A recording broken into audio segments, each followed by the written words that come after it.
Chris Marquardt's here, our photo guy. Hey, Chris Marquardt. Hello. Joins us each week to help us become better digital photographers.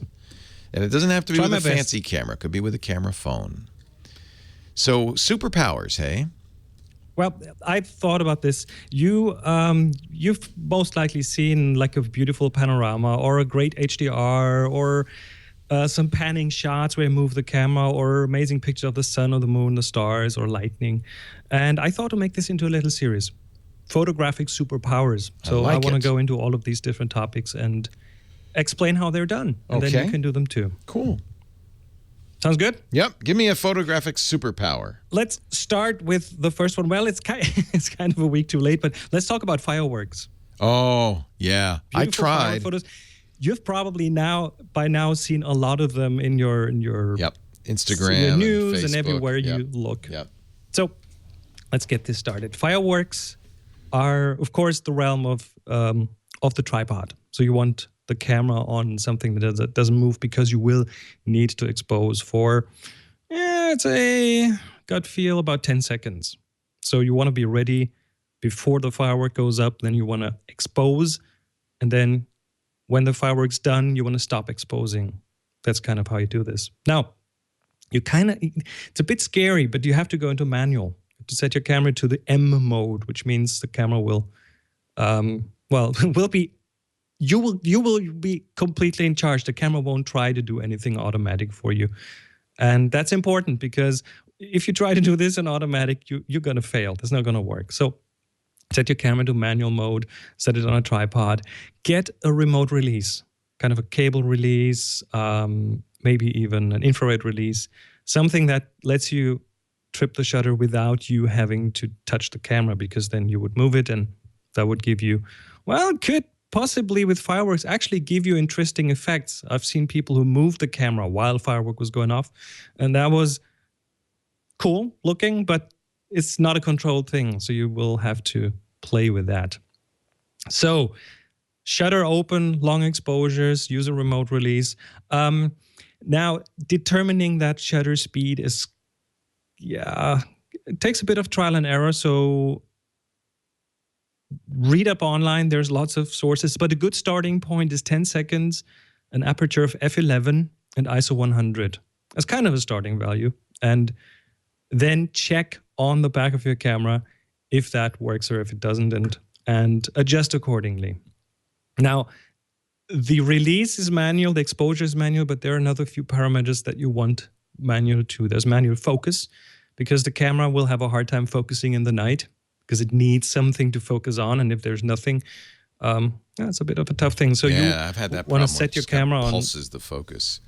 Well, yes, and you can set it to manual. What you can do is you can wait for the first fireworks to go up, focus on those, and then take the camera into manual focus mode. Switch it away from automatic focus and leave it at that. That's kind of a good starting point there as well. White balance, you need that manually as well.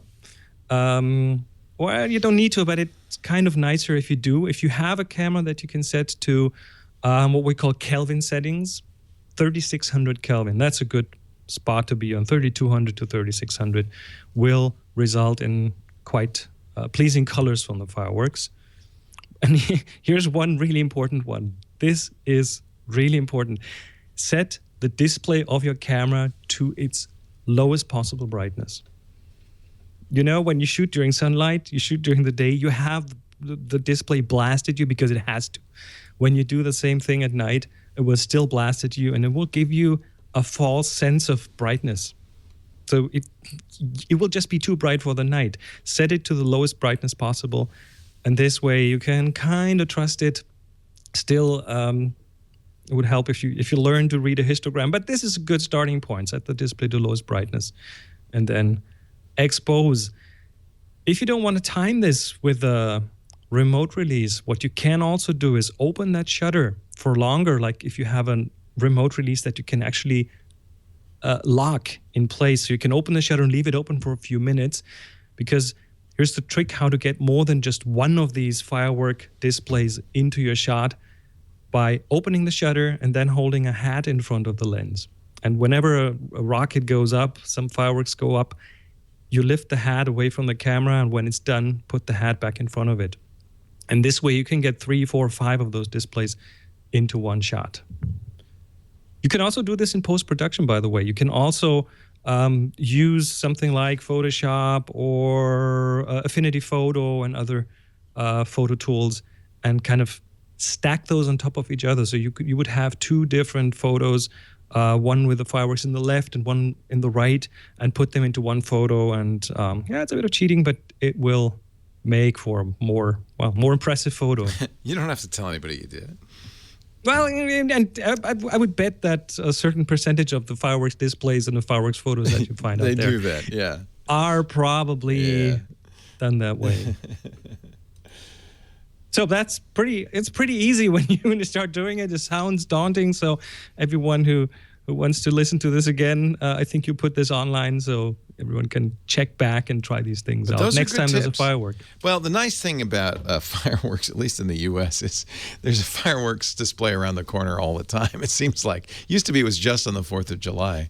But now you go to a ballpark, you go to a county fair. Our local county fair has a fireworks display every night.